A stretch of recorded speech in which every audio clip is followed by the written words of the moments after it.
আসসালামু আলাইকুম ওয়া রাহমাতুল্লাহি ওয়া বারাকাতুহু ইন্নাল হামদুলিল্লাহ ওয়াস সালাতু ওয়াস সালামু আলা রাসূলিল্লাহ ওয়া আলা আলিহি ওয়া সাহবিহি ওয়া মান তাবিআহুম বিইহসানিন ইলা ইয়াউমিদ্দিন। দেশ ও প্রবাসের যে যেখান থেকে আপনাদের প্রিয় চ্যানেল মাই টিভির হক কথা অনুষ্ঠানটি দেখছেন, সবাইকে আন্তরিক শুভেচ্ছা জানিয়ে আজকের একটি গুরুত্বপূর্ণ বিষয়ে আলোচনা শুরু করছি। আজকের আলোচ্য বিষয় রাসূল সাল্লাল্লাহু আলাইহি ওয়া আলিহি ওয়াসাল্লামের ভালোবাসার গুরুত্ব এবং সাহাবায়ে কেরাম প্রিয় নবীজি সাল্লাল্লাহু আলাইহি ওয়াসাল্লামকে কেমন ভালোবাসতেন। রাসূল সাল্লাল্লাহু আলাইহি ওয়া আলিহি ওয়াসাল্লামের ভালোবাসার নাম হচ্ছে ঈমান। হুব্বু রাসূলিল্লাহি সাল্লাল্লাহু আলাইহি ওয়াসাল্লাম মিনাল ঈমান। আল্লাহর হাবিব সাল্লাল্লাহু আলাইহি ওয়া আলিহি ওয়াসাল্লামের ভালোবাসাটাই হচ্ছে ঈমান। যার অন্তরে প্রিয় রাসূল সাল্লাল্লাহু আলাইহি ওয়াসাল্লামের ভালোবাসা আছে এক সাগর, ওই ব্যক্তির ঈমানও হচ্ছে এক সাগর। বুখারীর বর্ণনায় একেবারে শুরুর দিকে ১৫তম হাদিস, আল্লাহর হাবিব সাল্লাল্লাহু আলাইহি ওয়া আলিহি ওয়াসাল্লাম তিনি বলেছেন, লা ইউমিনু আহাদুকুম হাত্তা ইয়াকুনা হাব্বা ইলাইহি মিন ওয়ালিদিহি ওয়া ওয়ালাদিহি ওয়ান নাসি আজমাইন। তোমাদের ভেতরে কেউই ততক্ষণ প্রকৃত ঈমানদার হতে পারবে না যতক্ষণ না তার সন্তান, পিতামাতা এবং পৃথিবীর সবার চাইতে, ভিন্ন বর্ণনায় আছে তার জীবনের চাইতে আমি রসুলকে বেশি ভালো না বাসবে, ততক্ষণ পর্যন্ত সে মুমিন হতে পারবে না। আল্লাহ রসুল সাল্লাল্লাহু আলাইহি ওয়া আলিহি ওয়াসাল্লামের মহাব্বত মানুষকে আল্লাহর হাবিবের একেবারে নিকটবর্তী করে তোলে। রসুল সাল্লাল্লাহু আলাইহি ওয়া আলিহি ওয়াসাল্লামের মহাব্বত মানুষকে সম্মানিত করে। সহিহ আল বুখারীর ৬১৭১ নম্বর হাদিস, একজন আরবি বেদুইন সাহাবী তিনি আল্লাহর হাবিবের কাছে আসলেন, এসে প্রশ্ন করলেন, মাতা সাআতু ইয়া রাসূলুল্লাহ, হে আল্লাহর রাসূল, আমি জানতে চাই কিয়ামত কবে হবে, কবে মহাপ্রলয় ঘটবে, in the day of judgement কবে সংগঠিত হবে।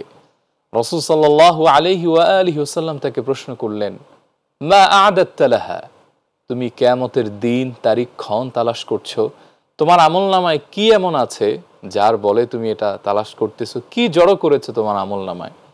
এতে লোকটি কিছুটা লজ্জিত হলেন। এরপরে তিনি বিনয়ের সুরে বললেন, মা আ'দাত্তু লাহা মিন কাসীরি সালাতিন ওয়ালা সাওমিন ওয়ালা সাদাকা।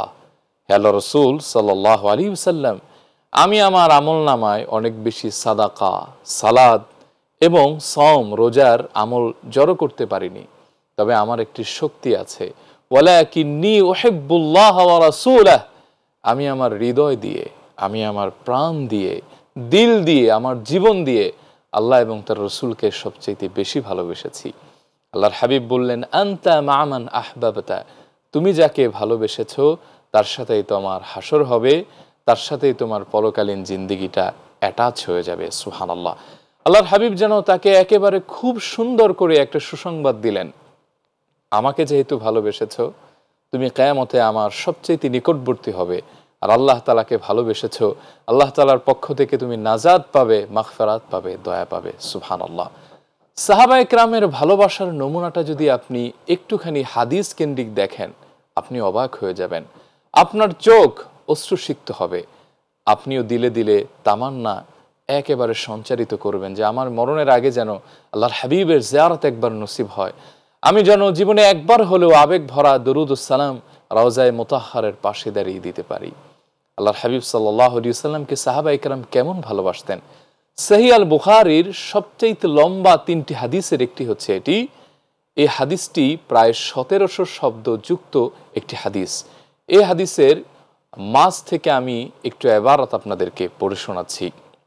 রাসূল সাল্লাল্লাহু আলাইহি ওয়া আলিহি ওয়াসাল্লাম যখন মক্কাতুল মুকাররমা থেকে মদিনাতুত তয়্যিবায় হিজরত করলেন, সুদীর্ঘ অনেক দিন আল্লাহর হাবিবের কোনো খোঁজ ছিল না, খবর ছিল না, তিনি কোথায় আছেন, কেমন আছেন, এরকম কোনো বার্তা মক্কার কাফের কুরাইশদের কাছে ছিল না।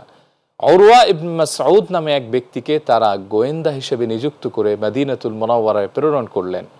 উরওয়া ইবনে মাসউদকে বলা হলো, আল্লাহর হাবিবের সার্বক্ষণিক তথ্য তুমি আমাদেরকে জেনে পাচার করবে, সাপ্লাই করবে, তথ্যগুলি পৌঁছে দিবে। উরওয়া ইবনে মাসউদ কয়েকদিন মদিনাতুত তয়্যিবায় থেকে ফিরে আসলেন মক্কায়। কাফেররা বললেন, উরওয়া কি দেখে আসলা? উরওয়া বলল, আল্লাহি, আল্লাহর নামের কসম, পৃথিবীর কত রাজা, কত বাদশার দরবারে গেলাম, বড় বড় রাজ দরবারের আমি মেহমান হয়ে গিয়েছি, আল্লাহর কসম আল্লাহর হাবিব সাল্লাল্লাহু আলাইহি ওয়া আলিহি ওয়াসাল্লাম মুহাম্মদ ইবনে আবদুল্লাহ সাল্লাল্লাহু আলাইহি সাল্লামের দরবারে যে দৃশ্য দেখেছি এমন দৃশ্য আমি কোথাও আর দেখিনি। কাফেররা অবাক হয়ে বলল, উরওয়া কি এমন দেখেছো? তিনি বলেন, আমি দেখলাম আল্লাহর হাবিব যখন থুতু মোবারক ফেলবেন, ফেলার আগে সাহাবায়ে কেরাম ভিখারির মতো হাতগুলি পেতে দেন, কাড়াকাড়ি লেগে যায়। এই সাহাবী বলেন, ইয়া রাসূলুল্লাহ আমাকে আগে একটু থুতু মোবারক দিন। ওই সাহাবী বলেন, আমাকে একটু দিন। ওই সাহাবী বলেন, আমাকে একটু দিন। কাড়াকাড়ি লেগে যায়। যেই আল্লাহর হাবিব কারো হাতের ভেতরে তার নূরময় জবান মোবারক থেকে নিক্ষিপ্ত একটু থুতু মোবারক দেন, সাহাবায়ে কেরাম অতি আনন্দের সাথে চেহারার ভেতরে তা মাখেন, দেহের ভেতরে তা মালিশ করেন, হাসতে হাসতে বাড়িতে চলে যান। এই হাসির অর্থ হলো, গুনাহের কারণে আমি জাহান্নামে যেতে পারতাম। আমি আশা রাখি যেই চেহারায় এবং যেই দেহের ভেতরে আল্লাহর হাবিব সাল্লাল্লাহু আলাইহি ওয়াসাল্লামের নূরময় থুতু মুবারক লেগেছে, জাহান্নামের আগুন থেকে বাঁচার জন্য এটা আমার একটা শ্রেষ্ঠ ওসিলা হয়ে যাবে। সুবহানাল্লাহ। কাফেররা অবাক হয়ে বলল, উরওয়া আর কি দেখলা বলো? উরওয়া বলে, আমি দেখলাম ওয়াইযা তাওয়াদ্দা নবী সাল্লাল্লাহু আলাইহি ওয়া আলিহি ওয়াসাল্লাম কাদু ইয়াকতাতিলুনা আলা ওয়াদুইহি। আল্লাহর হাবিব সাল্লাল্লাহু আলাইহি ওয়াসাল্লাম যখন ওযু করেন, ওযুর অবশিষ্ট পানি যখন কোনো পাত্রে পড়ে থাকে, সেই পাত্রের পানি আনার জন্য সাহাবায়ে কেরাম হুমড়ি খেয়ে পড়েন, কাড়াকাড়ি লেগে যায়। বলে, উরওয়া ওযুর পানি এটা দিয়ে কি করে?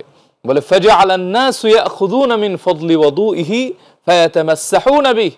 আল্লাহর হাবিবের ওযুর পানিগুলি সাহাবায়ে কেরাম চেহারার ভেতরে মাখেন, দেহের ভেতরে বরকত হিসাবে মেখে নেন। সুবহানাল্লাহ। বলে, আর কি দেখলা? বলে, দেখলাম আল্লাহর হাবিব সাল্লাল্লাহু আলাইহি ওয়া আলিহি ওয়াসাল্লাম যখন কোনো ব্যক্তিকে কোনো একটি কাজের অর্ডার করেন, সাহাবায়ে কেরামদের পুরা জামাত সেই কাজটি করার জন্য উঠে পড়ে লেগে যায়। সুবহানাল্লাহ। এমন ভালোবাসার নিদর্শন দেখিয়েছেন সাহাবীরা। সাহাবায়ে কেরাম রিদওয়ানুল্লাহি তাআলা আলাইহিম আজমাইনদের কাছে আল্লাহর হাবিবের একটি চুল মোবারকের মর্যাদা কত বেশি ছিল আপনি শুনলে অবাক হয়ে যাবেন। একজন তাবেঈর কাছে পৃথিবীর সর্বশ্রেষ্ঠ সম্পদ ছিল আল্লাহর হাবিবের একটি মাত্র চুল মোবারক। বলছি সহিহ আল বুখারীর 170 নম্বর হাদিসের কথা।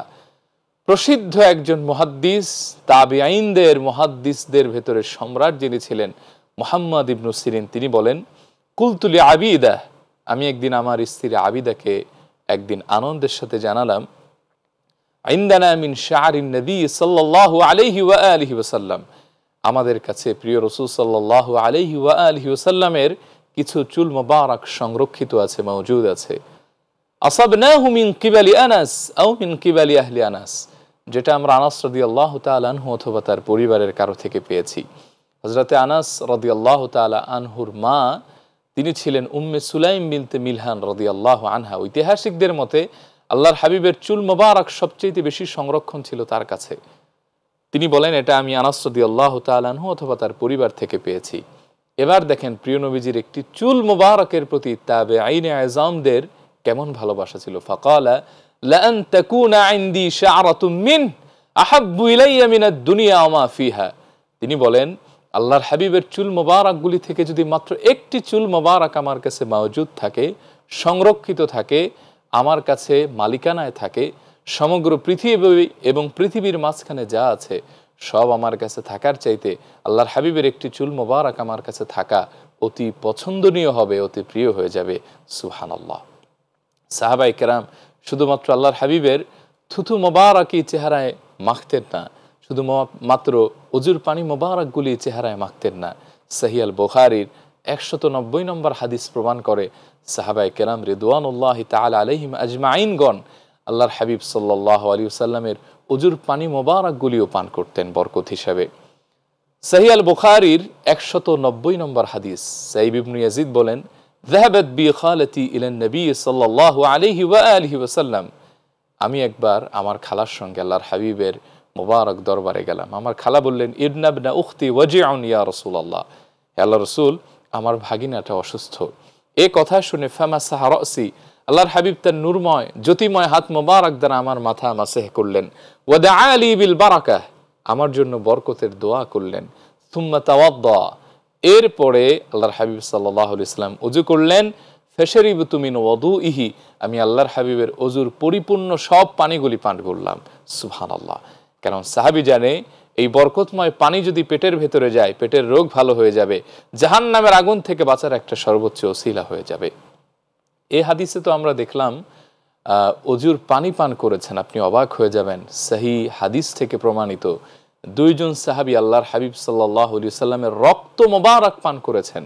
একজন প্রসিদ্ধ সাহাবী হযরতে আব্দুল্লাহ ইবনে জুবাইর রাদিয়াল্লাহু তাআলা আনহু, আল্লাহর হাবিব সাল্লাল্লাহু আলাইহি সাল্লাম সিঙ্গা লাগিয়েছিলেন, একবার হিজামা করছিলেন, নির্গত হওয়া জাসাদ মোবারক থেকে রক্ত মোবারকগুলি তিনি পান করলেন।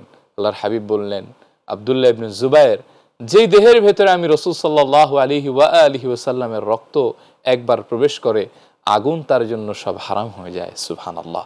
এবং আরেকজন হচ্ছেন আশিকে রসুল সাহাবী হযরতে মালিক ইবনু সিনান, হযরতে আবু সাঈদ আল খুদরি রাদিয়াল্লাহু তাআলা আনহুর বাপ। উহুদ যুদ্ধের সময় আল্লাহর হাবিবের মাথা মোবারক ফেটে গেল, রক্ত মোবারক ফিনকি দিয়ে পড়ল। আল্লাহর হাবিব সাল্লাল্লাহু আলাইহি সাল্লামের রক্ত মোবারকগুলি তিনি কোষ পেতে পেতে পান করলেন।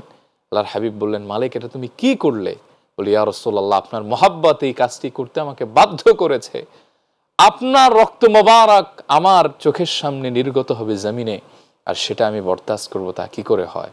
রাসূলুল্লাহ বললেন, যাও, আজ থেকে তোমাকে দুইটা সুসংবাদ দিচ্ছি। এক, কোনো ব্যক্তি যদি আমার সরাসরি তাজা রক্ত মোবারকগুলি কারো দেহের ভেতরে প্রবাহিত দেখতে চায়, প্রবাহমান দেখতে চায়, সে যেন তোমাকে দেখে। আর দুই নম্বরে, যেই ব্যক্তির দেহের ভেতরে আমি রাসূল সাল্লাল্লাহু আলাইহি সাল্লামের রক্ত মোবারক একবার প্রবেশ করে, জাহান্নাম এবং দুনিয়ার সব আগুন তার জন্য হারাম হয়ে যায়। সুবহানাল্লাহ। হযরতে মালিক ইবনু সিনান আল্লাহর হাবিব সাল্লাল্লাহু আলাইহি সাল্লামের রক্ত মোবারক পান করার পরে, সিরাতের কিতাবের ভিতরে এসেছে, তিনি একবার জ্বলন্ত আগুনে তার হাত ঢুকিয়ে দিয়েছিলেন যে দেখি হাত পুড়ে কিনা। উনি দেখেন যে অবাক হয়ে, হাত পুড়বে দূরের কথা, একটি পশম পর্যন্ত রাসূলুল্লাহর রক্ত মোবারকের বরকতে পড়েনি। সুবহানাল্লাহ। আমরা চলে যেতে চাই রাসূল সাল্লাল্লাহু আলাইহি সাল্লামের ভালোবাসার নিদর্শন সমৃদ্ধ একটি হাদিসের দিকে। সহিহ আল বুখারীর 376 নম্বর হাদিস। এই হাদিসটি যখনই আমি পড়ি, মোতালা করি, গবেষণা করি, আমার দুনয়ন অশ্রুসিক্ত হয়ে যায়, আমি আবেগপ্রবণ হয়ে যাই, বাকরুদ্ধ হয়ে যাই। কিভাবে সাহাবায়ে কেরাম প্রিয় নবীজিকে ভালোবেসেছেন। হযরতে আবু জুহাইফা রাদিয়াল্লাহু আনহু বলেন, রাআইতু রাসূলুল্লাহি সাল্লাল্লাহু আলাইহি ওয়া আলিহি ওয়াসাল্লাম ফি কুব্বাতিন হামরা মিন আদম। আমি আল্লাহর হাবিবকে একদিন লাল একটা চামড়ার তাঁবুর নিচে দেখলাম। ওয়া রাআইতু বিলালান আখাযা ওয়াদুআ রাসূলিল্লাহি সাল্লাল্লাহু আলাইহি ওয়াসাল্লাম। সাইয়েদনা বিলাল রাদিয়াল্লাহু তাআলা আনহুকে দেখলাম একটা পাত্রের ভেতরে ওযুর পানি নিয়ে নবীজির জন্য দাঁড়িয়ে আছেন। আল্লাহর হাবিব সেই পাত্রের ভেতরে ওযু করলেন। অন্য বর্ণনায় আছে আল্লাহর হাবিব সাল্লাল্লাহু আলাইহি ওয়াসাল্লাম তার মুখ মোবারক ধৌত করলেন, হাত মোবারক ধৌত করলেন, চেহারা মোবারক ধৌত করলেন। এই অবশিষ্ট পানি রেখে যখন আল্লাহর হাবিব যাচ্ছিলেন, ওয়ারাআইতুন নাস ইয়াবতাদিরুনা যালিকাল ওয়াদু, আমি দেখলাম সাহাবায়ে কেরাম প্রতিযোগিতা করে একজন আরেকজনের উপর ধাক্কা খেয়ে হুমড়ি খেয়ে পড়ছিলেন। সুবহানাল্লাহ। মহব্বত কাকে বলে? মান আসাবা মিনহু শাইআন তামাসসাহা বিহি, যেই সাহাবী আল্লাহর হাবিবের বরকতের ওযুর পানির অবশিষ্ট পেয়েছেন, সে তো অতি আবেগের সাথে, ভালোবাসার সাথে তার দেহের বিভিন্ন জায়গায় মাখছেন, কারণ আজকে তার জীবনের শ্রেষ্ঠ দিন, রাহমাতের নবীর কোন ছোঁয়া বরকত তিনি পেয়েছেন। এবার দেখেন অরিজিনাল মহব্বত কারে বলে। ওয়ামান লাম ইউসিব মিনহু শাইআন আখাযা মিন বালালি ইয়াদি সাহিবিহি, যেই সাহাবী আল্লাহর হাবিবের বরকতের ওযু পানি পাননি, যেই সাহাবী পেয়েছেন, ওই সাহাবীকে দৌড়ে গিয়ে তার হাত ধরেছেন, ভাই, তোমার দেহের ভেতরে, হাতের ভেতরে আল্লাহর হাবিবের বরকতের বিভিন্ন পানি লেগেছিল, ভাই আমি তো পাইনি, ওই যেখানে দুই একটা ছিটা ফোঁটা লেগেছে সেই হাতটা আমাকে দাও, ওই জায়গায় আমি আমার হাতটাকে ঘষে, দেহটাকে ঘষে রাসূলুল্লাহর বরকত আমিও নিয়ে যেতে চাই। সুবহানাল্লাহ। अगर मोहब्बत की किस्सा सुनना है तो सुनो लोगो साहाबियों से। সেই বুখারীতে একাধিক হাদিস আছে, আল্লাহর হাবিব সাল্লাল্লাহু আলাইহি সাল্লাম চুল মোবারকগুলি কাটলে সাহাবায়ে কেরাম এই চুল মোবারকগুলি শিশিতে ভরে সংরক্ষণ করতেন। সাহাবায়ে কেরাম ওসিয়ত করতেন তার সন্তানদেরকে, আমার মরণের পরে রাসূল সাল্লাল্লাহু আলাইহি সাল্লামের এই চুল মোবারকগুলি আমার কাফনের ভাঁজে ভাঁজে দিয়ে দিও, এটাই আমার নাজাতের ওসিলা হয়ে যাবে। আল্লাহর হাবিবের ঘাম মোবারক, জাসাদ মোবারক থেকে যা নির্গত হতো, সাহাবায়ে কেরাম শিশির ভেতরে তা ভরে রাখতেন। শুধু ভরেই রাখতেন না, এটাকে সুগন্ধি হিসেবে ব্যবহার করতেন। সবচেয়ে বড় অবাক করা কথা, সাহাবায়ে কেরাম ওসিয়ত করে যেতেন, আমার মরার পরে রাসূল সাল্লাল্লাহু আলাইহি সাল্লামের ঘাম মোবারকগুলি আমার কাফনের উপরে ছিটিয়ে দিও, এটাই আমার নাজাতের ওসিলা হয়ে যাবে। সুবহানাল্লাহ। সহিহ আল বুখারীর আরেকটি অবাক করা হাদিস, কিতাবুল জানাইজ অধ্যায়ের হাদিস, হাদিস নম্বর 1277 নম্বর। দেখুন, এই হাদিসেও কেমন আবেগ ঘন একটি দৃশ্য তুলে ধরা হয়েছে। হযরতে সাহাল রাদিয়াল্লাহু তাআলা আনহু থেকে বর্ণিত, তিনি বলেন, আমি একদিন আল্লাহর হাবিবের মোবারক দরবারে খিদমতে নিয়োজিত ছিলাম। এমন সময় একজন মহিলা একটা চাদর নিয়ে আসলেন। এটা খুব ডিজাইন করা ছিল, এটা ঝালরযুক্ত ছিল। এই মহিলা চাদরটা এনে আল্লাহর হাবিবকে বললেন, ইয়া রাসূলুল্লাহ, আমি খুব যত্ন করে পরম ভালোবাসায় আপনার জন্য এই চাদরটা আমি বানিয়েছি, আপনি এটি নিন। আপনার জাসাদ মোবারকে আমার একটি চাদর দেখতে পাবো, এর চাইতে আমার চোখের শীতলতা, অন্তরের প্রশান্তি আর কি হতে পারে। ফাখাযাহান নবী সাল্লাল্লাহু আলাইহি ওয়াসাল্লাম মুহতাজান ইলাইহা। মহিলার অনুনয় বিনয় দেখে আল্লাহর হাবিব চাদর মোবারকটি নিলেন। আল্লাহর হাবিব এটা নিয়ে ভিতরে গেলেন, আল্লাহর হাবিবের দরকারও ছিল। ফাখারাজা ইলাইনা ওয়া ইন্নাহা ইজারুহু। হযরতে সাহাল বলেন রাদিয়াল্লাহু আনহু ওয়া আরদা, আল্লাহর হাবিব হুজরা মোবারকে গিয়ে চাদরটাকে ইজার করলেন, লুঙ্গির মতো করে পরলেন। অনেক সময় দেখবেন গামছাকে অনেক মানুষ দুই প্যাচ দিয়ে পরে, অথবা গোসল করার পরে অনেকে লুঙ্গি দুই প্যাচ দেয়। এভাবে চাদরটাকে দুই দিক থেকে দুই প্যাচ দিয়ে পরলেন, মাঝখানে একটা গিট আছে, বাঁধন আছে, আর বাকি জায়গাটা ফাঁকা। তো ফাহাসানাহা ফুলানান, আল্লাহর হাবিব যখন বের হলেন, উপস্থিত সাহাবীদের ভেতর থেকে এক সাহাবী প্রশংসা করতে লাগলেন, মা আহসানাহা ইয়া রাসূলুল্লাহ, you are too much good looking ইয়া রাসূলুল্লাহ, কি চমৎকার লাগছে, আপনি যেরকম সুন্দর চাদরটাও সুন্দর। উকসুনিহা ইয়া রাসূলুল্লাহ, আপনার কাছে আমার নিবেদন, আপনি চাদরটা আমাকে দিয়ে দেন। উপস্থিত সাহাবায়ে কেরাম প্রচণ্ড রেগে গেলেন যে তুমি এটা চাইলা কেন? ওয়াকাদ আলিমতা আন্নাহু লা ইয়ারুদ্দু, তুমি এটাও জানো যে রাসূলুল্লাহর দরকার, আবার প্রিয় নবীজির কাছে কেউ যদি কিছু চায় আল্লাহর হাবিব কশিন কালেও তাকে খালি হাতে ফেরত দেন না, তুমি এটা চাইলা কেন বলো? সাহাবী বললেন, আল্লাহি, আল্লাহর নামের কসম করে বলি, আমি রাসূল সাল্লাল্লাহু আলাইহি ওয়া আলিহি ওয়াসাল্লামের চাদর মোবারক পরিধানের জন্য চাইনি, ইন্নামা সাআলতুহু লিতাকুনা কাফানি, আমি এজন্য চাইলাম আমার মরণ হওয়ার পরে আমি রাসূল সাল্লাল্লাহু আলাইহি ওয়া আলিহি ওয়াসাল্লামের চাদর মোবারক দ্বারা আমি আমার কাফন বানাতে চাই। সুবহানাল্লাহি বিহামদি, সুবহানাল্লাহিল আযীম। ভাবা যায় আল্লাহর হাবিব সাল্লাল্লাহু আলাইহি ওয়াসাল্লামের চাদর মোবারক সাহাবী কাফন বানাতে চান, কারণ সাহাবী জানেন এই চাদর যদি আমার গায়ের কাফন হয়ে যায় এটা আমার নাজাতের ওসিলা হয়ে যাবে। আল্লাহর হাবিব খুলে দিয়ে দিলেন, যাও এই চাদরটা দিয়ে তুমি তোমার কাফন বানাও। হযরতে সাহাল বলেন রাদিয়াল্লাহু আনহু, আমি দেখেছি ওই সাহাবীর ইন্তেকালের পরে আল্লাহর হাবিবের চাদর মোবারক দ্বারাই তার কাফন হয়েছিল। এজন্য আপনার সন্তানকে, পরিবারকে আল্লাহর হাবিবের মহব্বত শিক্ষা দিন। আল্লাহর হাবিব বলেছেন, আদ্দিবু আওলাদাকুম আলা সালাসি খিসাল, তোমরা তোমাদের সন্তানদেরকে তিনটি জিনিস শিক্ষা দাও। এক, হুব্বি নবীকুম, তোমার নবীর ভালোবাসা। দুই নম্বরে হুব্বি আহলি বাইতি, তোমার নবীর আহলে বাইতের ভালোবাসা। তিন নম্বরে বলেছেন ওয়া কিরাআতিল কুরআন, তোমার সন্তানকে কোরআন তেলাওয়াত শিক্ষা দাও। ফা ইন্না হামালাতাল কুরআনি ফি যিল্লিল্লাহি ইয়াওমা লা যিল্লা ইল্লা যিল্লুহু মা আনবিয়াইহি ওয়া আসফিয়াইহি, কেননা তুমি যদি তোমার সন্তানকে কোরআন শেখাও, কিয়ামতের কঠিন ময়দানে যেই দিন আল্লাহর আরশের ছায়া ছাড়া কোনো ছায়া থাকবে না, ওই দিন তোমার সন্তানটি নবী এবং ওলিদের সাথে আল্লাহর আরশের ছায়া তলে একত্রে অবস্থান করবে। সুবহানাল্লাহ। তাই আসুন নিজে প্রিয় রাসূল সাল্লাল্লাহু আলাইহি ওয়াসাল্লাম সম্পর্কে জানি, প্রিয় নবীজির সুন্নতকে পালন করি, প্রিয় নবীজির জীবন আদর্শকে ধারণ করি এবং আমাদের সন্তানদেরকে প্রিয় নবীজির ভালোবাসা শেখাই, প্রিয় নবীজির সুন্নতের পাবন্দি করতে শেখাই। আল্লাহ তাআলা তার হাবিবের মহব্বত সিনায় ধারণ করে বাকি জিন্দেগিটি কাটানোর তৌফিক দান করুন এবং কিয়ামতে আল্লাহর হাবিবের শাফাআতে কুবরা আমাদের নসিব করুন এবং শেষ আরজি আমাদের মরণের আগে যেন আল্লাহর হাবিবকে অন্তত একবার স্বপ্ন যোগেও হলেও আল্লাহ তাআলা দেখার তৌফিক দান করেন। এই প্রত্যাশা নিয়ে বিদায় নিচ্ছি। ভালো থাকুন, সুস্থ থাকুন। পরবর্তী অনুষ্ঠান দেখার আমন্ত্রণ জানিয়ে বিদায় নিচ্ছি। আসসালামু আলাইকুম ওয়া রাহমাতুল্লাহি ওয়া বারাকাতুহু।